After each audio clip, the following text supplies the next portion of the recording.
por estar aquí con nosotros en Diálogo de Impacto. Pues tenemos un tema bastante interesante y es que ASJ hizo un estudio en las escuelas primarias, estamos hablando de primero a sexto grado, unos hallazgos que se los juro bastante reveladores impresionantes de cómo están viviendo los jóvenes y los mismos maestros toda esta ola de violencia, porque sí somos un país violento, pero como nosotros vivimos en medio de la violencia, no estamos viendo lo que está pasando con las nuevas generaciones. El reto ahora es ir corrigiendo. Pues justamente tenemos aquí como invitado a la persona, al jefe de la unidad de educación de ASJ, Denis Cáceres, con quien vamos a conversar. Vamos a conversar porque yo creo que estos hallazgos nos deben de llamar a nosotros a reflexionar cuál es la vida que están viviendo nuestros menores, qué es lo que estamos formando en ellos, porque si un niño es acosado, es abusado, le roban sus pertenencias en la escuela, ¿qué estamos creando? ¿Cuál es realmente el hondureño que estamos formando? Y esto es una manera de reflexión realmente. Muchísimas gracias por estar aquí con nosotros, Denis. Yo creo que importantes revelaciones la que este estudio realmente ha venido a dar. Yo le digo, cuando yo vi parte de los hallazgos, estuve revisando un poquito, se me puso la piel de gallina. O sea, porque yo me pongo en el momento de que un niño de 6 años, de 8, 10 años, ¿cómo se va a defender ante esto? Gracias por estar aquí con nosotros en Diálogo de Impacto. Es un placer, Emma, estar aquí con ustedes y en este canal. Sí, este estudio, mire que sale a la sombra de lo que ocurrió hace poco en Estados Unidos, en esta escuela de Texas con el muchacho Salvador. Realmente eso lo vemos como lejano, pero en realidad en las escuelas hondureñas le hacemos lo mismo que le hacían a Salvador en este sistema de Estados Unidos. ¿Esto qué quiere decir? Que nosotros tenemos muchos niños que sufren bullying a diario, que sufren violencia escolar a diario, le roban sus pertenencias a diario, lo excluyen de los grupos, nadie se sienta a comer con ellos. Por lo tanto, lo que nosotros tenemos acá es también una producción de varios salvadores, así como pasó con este muchacho, pero no le hemos puesto atención a lo que pasa dentro del aula hondureña. Esta violencia que está dentro de las aulas hondureñas es una violencia que está en toda Latinoamérica, no es solo de Honduras. En algunos países donde, digamos, se ha importado más el bullying anglosajón, es México y algunos países de América del Sur, donde las diferencias sociales son más marcadas. Pero algo muy importante, Emma, de decir de lo que pasó también en Estados Unidos con este muchacho, que era excluido a diario, lo golpeaban a diario, nadie se sentaba a comer con él, nadie jugaba pelota, nadie jugaba fútbol con él, era excluido de los grupos de manera simbólica. Si nosotros dos estamos hablando, él apenas está ya, digamos, escuchando. Entonces se construyó una persona totalmente maltratada, una persona donde todas las formas de bullying llegaron a él. Eso no se pudo trasladar a la casa, o sea, no funcionó que la escuela le comunicara a la casa de que había un muchacho con un problema que era maltratado, y después ya vemos lo que sucedió. Aquí, ¿qué sucede? Bueno, tenemos estos niños de 9, 10 años, desde primer grado, maltratados. Esta violencia dentro de la escuela expulsa de manera simbólica a algunos estudiantes, y después estos estudiantes donde encuentran refugio es en las maras, en las pandillas. Entonces, cuando estos jóvenes tienen poder, estos jóvenes tienen armas, pues tienen ese rencor, esa sed de venganza, de regresar a su centro educativo y hacer algo. Aquí en Honduras pues no ha pasado un impacto de este calibre que pasa siempre en Estados Unidos, pero el sistema educativo sí reproduce la violencia dentro de la escuela, una violencia que también se genera en el barrio, una violencia que también se reproduce en la casa, y luego tenemos estos jóvenes con una conducta que no se la podríamos decir, enderezar para que se comportara como un ciudadano, digamos, planificado, un ciudadano correcto, con una conducta correcta. Entonces lo que estamos viendo es que en realidad lo que pasa en las aulas hondureñas es realmente preocupante, y esa violencia que reproducen los niños dentro del aula también la reproducen en los estadios, sí, lo reproducen en la política, lo reproducen en el juego, porque prácticamente este es un mal de toda la educación, principalmente de Latinoamérica, donde esta violencia intraescolar ha subido, pero no quiere decir que es algo nuevo, sino que el bullying es algo importado de Estados Unidos y ahora es más sofisticado. Las formas de maltrato, las formas de bullying se han importado y ahora tenemos una violencia general dentro de las aulas en Honduras. Y este tema que lo hemos venido viendo desde hace muchos años, porque tampoco es nuevo, no podemos decir, es desde hace muchos años venimos escuchando este término bullying. Ustedes planteaban dentro de ahí, y me llamó poderosamente la atención, por ejemplo, las denuncias según los docentes, ¿verdad?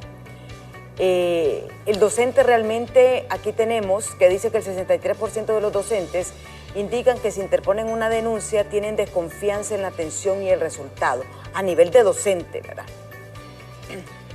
Y el 81% del personal docente señala que desconoce los procedimientos para efectuar denuncias. ¿Y cuándo estamos hablando de denuncias? Cuando, por ejemplo, tienen un caso de bullying, ¿qué hacer? ¿Qué hacer, verdad? Es muy importante lo que usted está mencionando en este aspecto. La persona más cercana al estudiante y que construye mejores relaciones dentro del aula es el docente. Entonces, si hay un alumno maltratado o hay una niña abusada y la persona que ella más confía no conoce los procedimientos, que está diciendo que el 80% de los profesores no conoce cómo canalizar la denuncia. ¿Qué quiere decir? Que el 80% de los profesores no sabe cómo ayudarle a un niño que es maltratado o a una niña que es abusada. O sea, casi todos los profesores no lo hacen. Sí. Así de sencillo, es el 80%, es demasiado alto. Un 60-63%, vamos a dejarlo en 60%. No confía en si la denuncia que va a hacer va a tener impacto o no va a tener impacto, porque tiene miedo que se le venga hacia él. Puede ser que el agresor esté dentro del aula, que sea un niño, pero puede ser que el agresor esté en otro grado, pero puede ser que el agresor esté esperándolo afuera de la escuela para maltratarlo, vamos a llamarle, para, digamos, para la agresión física, puños, patadas, afuera de la escuela, o el agresor está en la casa, o el agresor es miembro de una mara o una pandilla. Entonces el profesor no confía en este sistema de denuncias y prácticamente deja solo al niño maltratado, deja sola a la niña que es abusada y prácticamente el niño está indefenso. El círculo de protección que inicia con la persona más cercana, que es la que construye las relaciones de armonía y de confianza, el niño o la niña no lo puede utilizar porque el profesor prácticamente no le va a resolver el problema. Esto es sumamente grave en las aulas hondureñas porque prácticamente los niños están desprotegidos y la injusticia que se está generando dentro del aula pronto va a ser reproducida en la sociedad, en la calle, en el fútbol, en la iglesia, en todos los espacios de desarrollo del ser humano, porque es una conducta que la aprendió en la escuela y ahora la va a reproducir. Pero quiero decirle algo muy importante, la Secretaría de Educación tiene este sistema de denuncias que fue a lo que se le hizo el estudio, ya tiene sus manuales, ya tiene capacitaciones diseñadas, la ley está articulada, tiene personal capacitado dentro de la Secretaría de Educación a nivel central, hay personal capacitado en las direcciones departamentales, hay personal capacitado en las direcciones distritales y en los centros educativos. Pero hay algo que está fallando. Las denuncias de los niños abusados, la violencia que se genera dentro del aula, las niñas abusadas prácticamente están solas en los centros educativos hondureños porque la persona que le tendría que ayudar a hacer toda la canalización de sus problemas es el docente, y el docente está diciendo que desconoce el proceso. Sí, y esto es lo que prácticamente nos preocupa, porque imagínese usted, el niño llega con una ilusión, supuestamente es su segunda casa, ¿verdad? Y se nos ha ido de las manos, pero también no solamente es una deficiencia de las autoridades, también de los mismos docentes. porque si ellos alzan la mano, obviamente es muy diferente. Como también podemos ver casos donde se ha llevado el caso al Ministerio Público y el Ministerio Público ha actuado en contra de esos centros. Porque vean también, o sea, aquí tenemos dos alternativas, ¿verdad? No me escuchan en la escuela, entonces voy a las autoridades. Y han sido sancionados maestros, han sido sancionados centros educativos. Y miren, centros educativos de alto nivel. Sí. Porque no estoy hablando de escuelas públicas, estoy hablando de escuelas de alto nivel. Y escuelas y colegios privados. Exactamente. Y han empezado a tomar, Denis, acciones.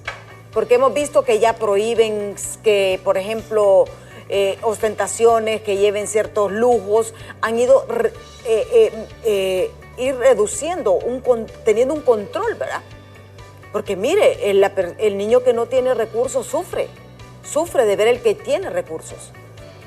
Claro, este estudio está revelando que un 30% de los estudiantes sufre o practica violencia dentro de la escuela. ¿Esto qué quiere decir? Que si usted tuviera 100 alumnos dentro de un mismo salón, vamos a llamarle que es un salón grande y que van a una conferencia o algo así, y reúne 100 niños de esa misma escuela, 30 de ellos, lo primerito que van a empezar a hacer es agredirse, sí, ya sea con patadas, puños o a robarse algunas cosas. Pueden robar el celular, los lápices, la mochila, los cuadernos, a robarse entre ellos, pero también a excluirse de manera simbólica, donde algunos grupos se cierran y no le dan entrada a otros niños. Entonces los vamos excluyendo de manera simbólica. Entonces, más o menos dentro de las aulas, un 30% de la población sufre o practica o está involucrada en el tema de bullying o el tema de violencia escolar. ¿Qué porcentaje? Un 30%. 30% está involucrado en actividades de bullying, vamos a decir. En actividades de bullying, ya sea agredido o agresores.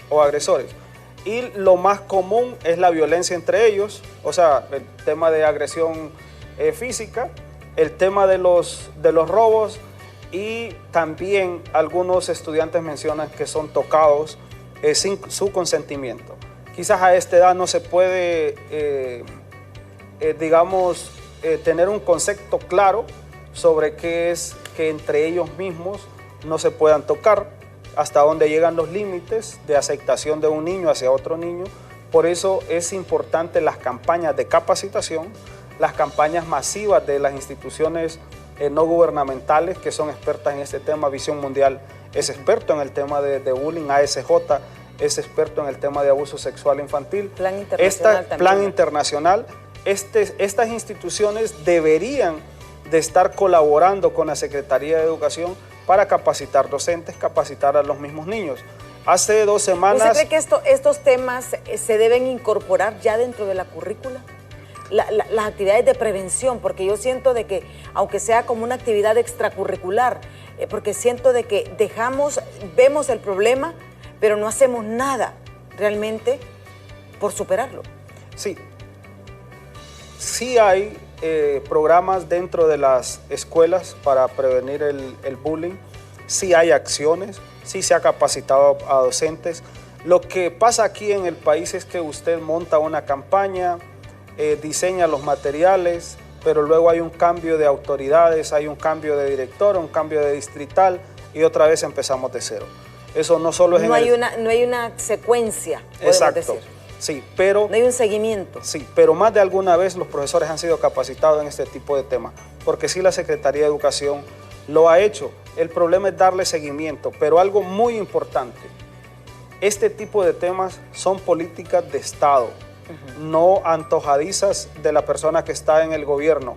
Por lo tanto, no va a haber nada efectivo contra el bullying, contra el abuso infantil, si no tenemos una política de Estado a largo plazo. Algo muy importante que está sucediendo en las aulas hondureñas: cuando estos niños sufren bullying, se empiezan a alejar de la escuela. Luego los persiguen a través de las redes sociales y los siguen bulleando a través de las redes sociales. Esta generación no es tan fuerte como la generación donde crecimos nosotros, por lo tanto muchos de ellos terminan en el suicidio. Sí. El caso es de estos niños que a veces se quedan en 2 asignaturas. Empiezan a llamarles tontos sus compañeros. El niño se empieza a alejar de la escuela.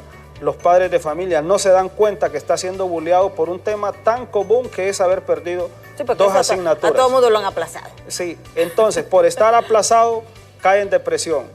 Y si no lo encuentran los niños de manera física, lo encuentran a través del Facebook, a través de las redes sociales. Y es así como muchos niños y muchas niñas, principalmente las niñas, terminan en el suicidio.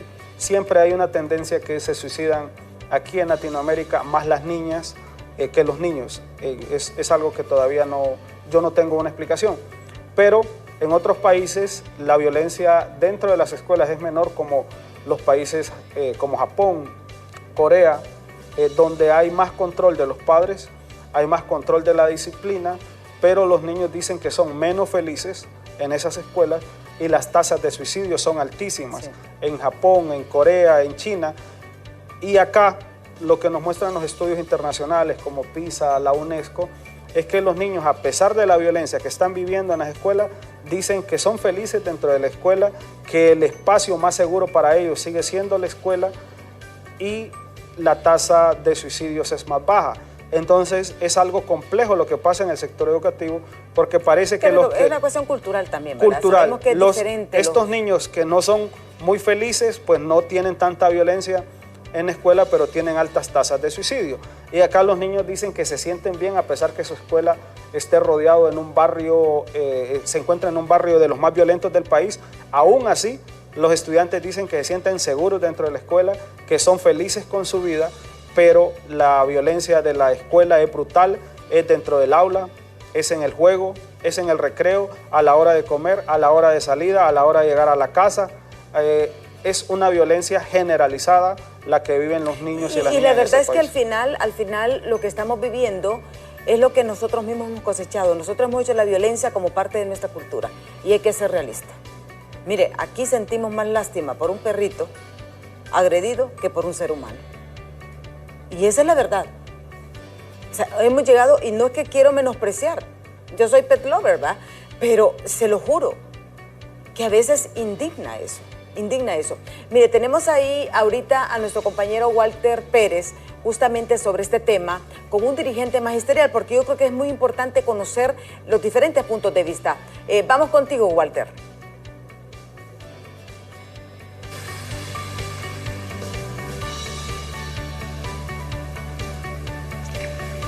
Gracias, compañeros. Buenos días. En efecto, me acompaña el profesor Onan Calix en torno a este estudio que ha sacado en las últimas horas la ASJ.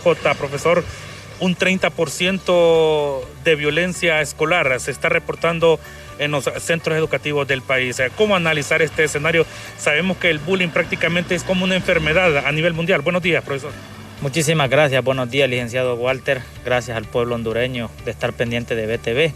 En efecto, licenciado, el estudio de ASJ revela que no es que hay un 30%, ha aumentado un 30% más de lo que se venía dando de bullying o de acoso escolar o de violencia escolar en los centros educativos. ¿A qué se debe esto, licenciado?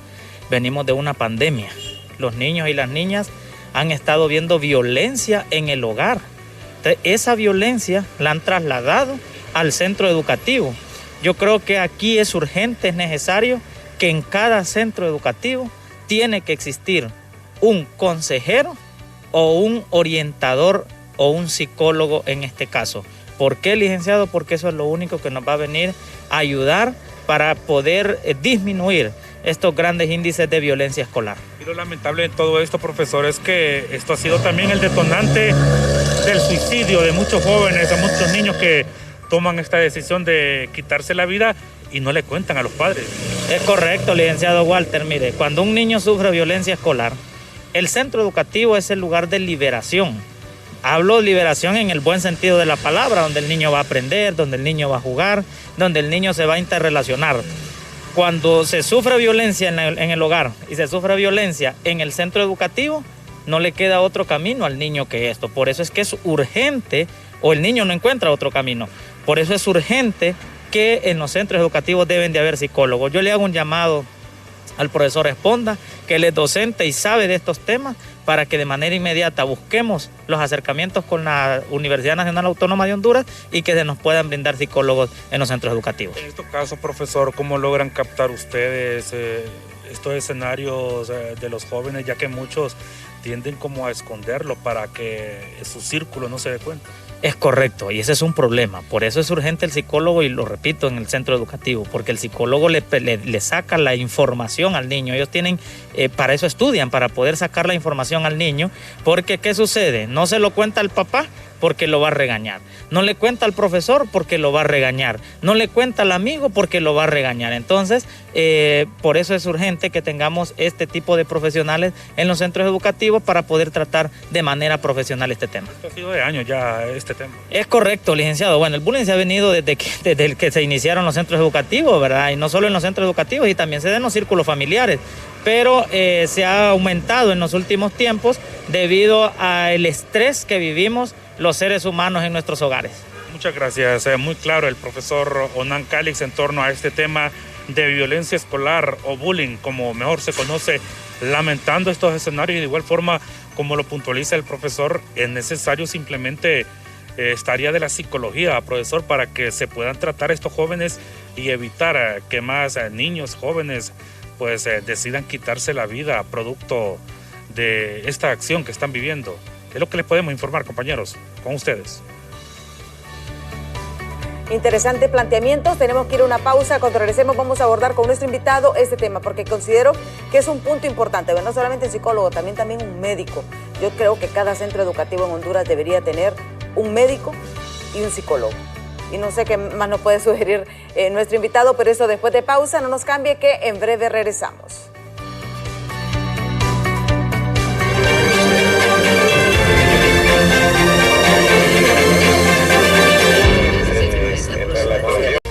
Gracias, Samuel, por esa información.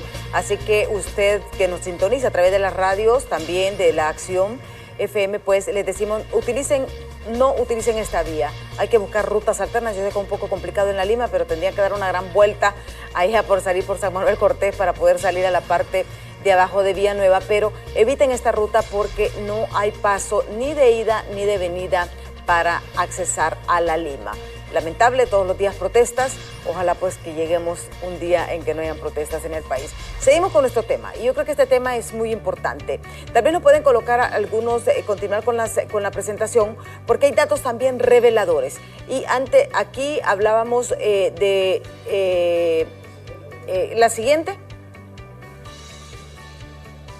Aquí estamos viendo que el 52%, 52% no incluyen en disposiciones específicas para la protección del docente en casos de violencia dentro de los centros educativos. Dice, el 37% coincide en que se requiere una revisión y ajustes del reglamento de protección a menores infractores.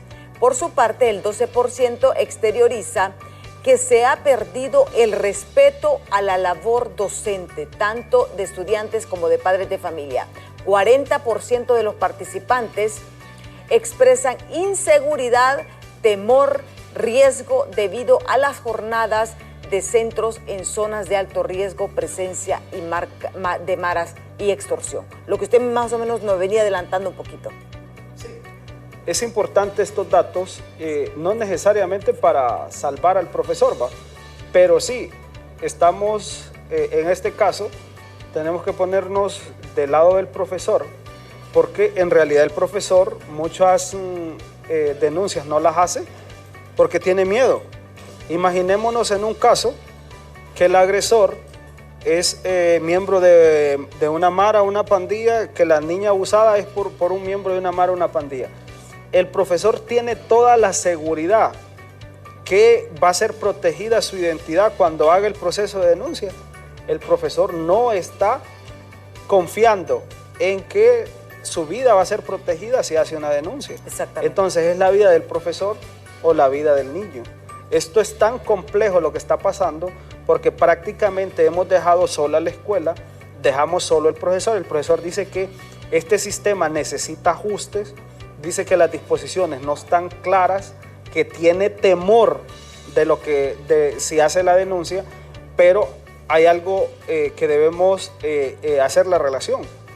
Si usted sufre extorsión, si tiene una pulpería, usted piensa 2 veces para hacer la denuncia que lo están extorsionando. ¿Por qué? Porque si se dan cuenta que usted hizo la denuncia, a usted la van a regresar y la van a matar en su casa. Ahora el profesor siente lo mismo. Si el profesor hace la denuncia y el agresor regresa al centro educativo, lo más seguro es que le puede quitar la vida al profesor. Entonces, hemos dejado sola a la escuela, hemos dejado solo al profesor. Y cuando hay estos casos de gran impacto, prácticamente el profesor tiene temor de seguir con los siguientes pasos y mejor no lo hace. Pero ¿quién es el perjudicado? La niña que fue abusada, el niño que ha sido bulleado, prácticamente no tiene quien lo defienda, no tiene el canal específico para seguir con su procedimiento. Entonces las niñas y los niños empiezan a callarse, empiezan a soportar la violencia como algo normal y algo inevitable en los centros educativos. Algunos van a sobrevivir a esa violencia, algunos la van a superar, otros se van a enfrentar a ella, pero otros niños no lo van a lograr. Tenemos una generación más débil que hace 20 años. Entonces, este tipo de niños que es bulliado y que no supera el bullying o no supera el abuso dentro de la escuela o fuera de la escuela, algunos de ellos se van de los centros educativos, los reclutan grupos que sí aceptan su conducta, o definitivamente el niño o la niña decide suicidarse para no seguir sufriendo este tema dentro de las escuelas. Y esta gráfica la voy a detallar un poquito, es muy interesante. Por ejemplo, vemos que el 54% tiene falta de educación sexual. Y aquí voy a tocar un tema también bastante sensible. El problema es que no tienen educación sexual en su casa ni en las escuelas, pero miran más de la cuenta en internet. Y ahí donde vemos muchos problemas. La migración de la población escolar, vean ustedes, 54%. 54% de los estudiantes están migrando por problemas, la mayor parte de violencia o pobreza. Porque esos son los 2 factores realmente que motivan a los padres a moverse de un lugar a otro. Consumo de drogas, 55%. Y estoy hablando de centros educativos primarios, no estoy hablando de secundaria, estoy hablando de primaria. Ojo con esto, ojo con esto. Casos de bullying y acoso escolar, 61%. Robos, 64%. Violencia entre alumnos, 68%. Mire, esto del consumo de drogas es algo terrible, terrible, y nadie está haciendo nada por frenar el consumo de drogas en los centros educativos. ¿Y qué es lo que están haciendo? Están induciéndolos desde pequeños para que sean adictos. Eso es lo que está sucediendo. Y es una realidad que nadie habla en Sabedenis. Sí.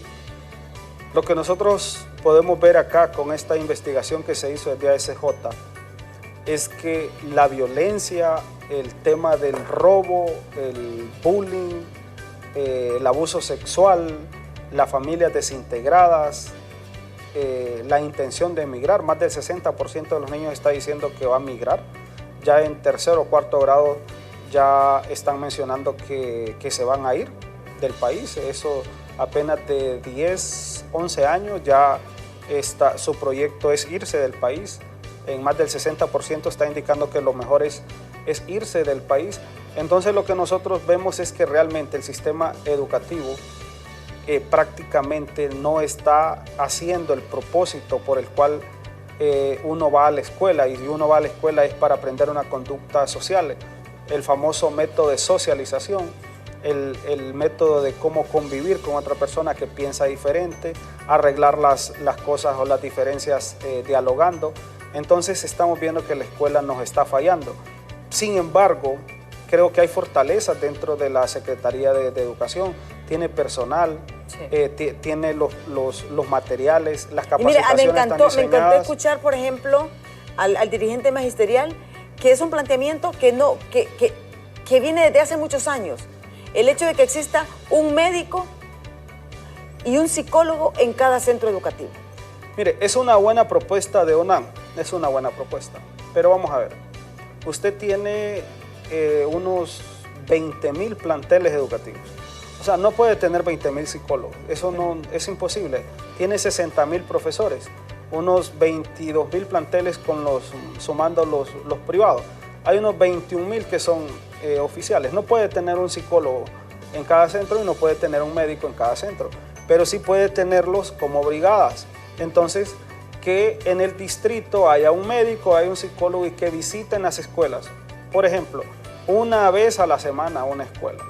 Ahí quiere decir que en el día puede visitar unas 2 escuelas, una en la mañana y una en la tarde. Va el médico y va el psicólogo y van a visitar la escuela, levantan los datos de los niños y luego regresan para hacer algo en la escuela. No se puede poner un médico y un psicólogo, pues tampoco ajustan, el personal no ajustaría, ¿no? No hay 20.000 médicos disponibles para mandar uno por cada centro educativo, no hay 20.000 psicólogos para ponerlo en cada centro educativo. Pero ¿qué tal si los ponemos por distrito y se arman brigadas y también se les consigue un buen salario, un buen pago? Se puede hacer incluso con la cooperación internacional este tipo de brigadas. Esta brigada podría identificar algunas enfermedades de los estudiantes, problemas de nutrición, y el psicólogo podría identificar problemas de violencia. Lo más sostenible sigue siendo capacitar al profesor para que pueda identificar algunas enfermedades comunes, que pueda identificar problemas de violencia en el niño y que el profesor lo pueda trasladar al distrito donde hay un experto, que puede ser el médico para que trate alguna enfermedad o el psicólogo para que trate el tema de la violencia. La escuela o la educación necesita de todos los profesionales, por eso le llamamos que es un conjunto de profesionales para que un niño sea educado. No solo es el profesor, pero la persona más cercana cerca del niño o de la niña sigue siendo el profesor.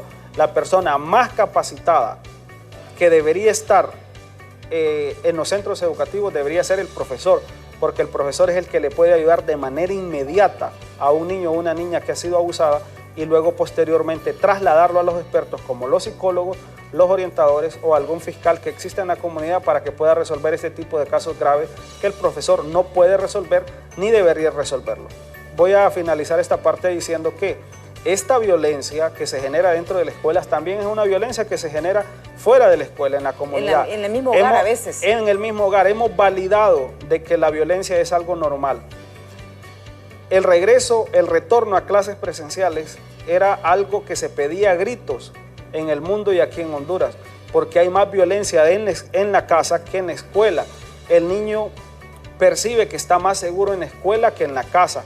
Porque ¿El estudio les revela eso a ustedes? En este estudio no, pero sí en los estudios internacionales, el espacio que percibe más seguro el estudiante es la escuela y no su casa. Por eso es que a través de UNICEF, de UNESCO, se menciona que las escuelas deberían estar abiertas más tiempo, que el niño esté con más actividades como deportivas, artísticas, dentro de los centros educativos, porque en su casa no está seguro. Lastimosamente en Latinoamérica, el lugar más seguro para los niños sigue siendo la escuela. La casa no lo percibe como un lugar seguro. Entonces, esta violencia que se genera en la escuela, también se genera en la casa y se genera en la comunidad. La injusticia de no resolverle a un niño que ha sido maltratado o a una niña abusada, también esa injusticia se reproduce aquí con todos los hondureños. Por lo tanto, lo que está pasando en la escuela es el reflejo de lo que está pasando en una sociedad excluyente, en una sociedad que ha mirado la violencia como algo normal y donde los hondureños no resolvemos los problemas dialogando. Mire el Congreso Nacional, ¿qué es lo que reproduce? El Congreso Nacional reproduce violencia. El Congreso Nacional no reproduce consenso. Ahí las personas que piensan diferente son excluidas. Entonces, ¿cómo en los centros educativos vamos a tener una cultura de paz? ¿Cómo vamos a tener reducción de la violencia si prácticamente todos los espacios del Estado hondureño son violentos? Sí, y esto es muy importante. Por ejemplo, aquí estábamos viendo que 1 de cada 8 niños y niñas son obligadas a hacer cosas que no quieren, y ese es el sometimiento, el mismo bullying, ¿verdad? El mismo deseo de pertenecer a un grupo, pero este grupo te obliga a hacer cosas que muchas veces no son correctas, ¿verdad? 1 de cada 10 niños y niñas han sido tocadas por sus compañeros, lo que hablábamos del abuso. Esto, lo más grave de esto es que son niños. Entonces, Si no paramos esto en la escuela, no lo vamos a poder parar en el colegio, no lo vamos a poder parar en la universidad, no lo vamos a poder parar en la iglesia y se vuelve a reproducir una cultura machista donde los niños tocan a las niñas sin su consentimiento. A veces se da niño con niño y a veces de niña con niña, pero lo más frecuente es el niño hacia la niña, y no podemos detener esta cultura dentro de la escuela. No se habla de reducirlo a cero, es casi imposible eso, porque la escuela, a pesar de que la escuela reproduce una conducta deseada, siempre llegamos a la escuela, todos los que hemos llegado, a hacer alguna riña, en algún momento hemos estado involucrados en algún robo, en alguna disputa, en alguna exclusión de un compañero porque es negro, porque es garífuna. Todos en algún momento hemos estado involucrados en un tema de violencia dentro de la Sí. escuela, pero no hemos hecho lo suficiente para parar eso en la escuela y no se reproduzca socialmente, o cuando esta persona crezca siga siendo una persona violenta o una persona que no respeta de ninguna manera a la otra persona para poder arreglar las diferencias. Sí, bueno, el tiempo se nos ha agotado, licenciado Denis, yo le agradezco realmente, esperemos que se tomen decisiones. Mire, con eso de los psicólogos y los médicos, aquí se han robado tanto dinero y se ha derrochado tanto dinero en educación, claro, que yo creo que hay suficiente dinero para poder poner, tal vez no en un centro educativo, pero por lo menos, como usted decía, en distritos, conformar staff que lleven secuencia, ¿me entiende? De que en esta escuela, pues vimos este caso de abuso, hay que darle seguimiento, porque en realidad yo creo que tenemos que invertir en educación. Nosotros no podemos seguir invirtiendo en armas en este país, porque invertir en armas nos ha llevado a generar más violencia. Tenemos que invertir en educación para poder vivir en paz y en tranquilidad. Y eso, usted sabe que eso es algo que hasta es puro sentido común. La historia del mundo nos ha dicho. Yo le agradezco, muchísimas gracias por haber compartido con nosotros. El tiempo se nos ha agotado. Interesante este tema. Ustedes lo pueden ver en la página web de ASJ. Ahí está el proyecto completo, si ustedes desean conocer un poquito más de esto, porque es muy importante, tanto para padres de familia, para docentes, como para toda la sociedad y específicamente para todas las autoridades, tanto departamentales como locales y nacionales.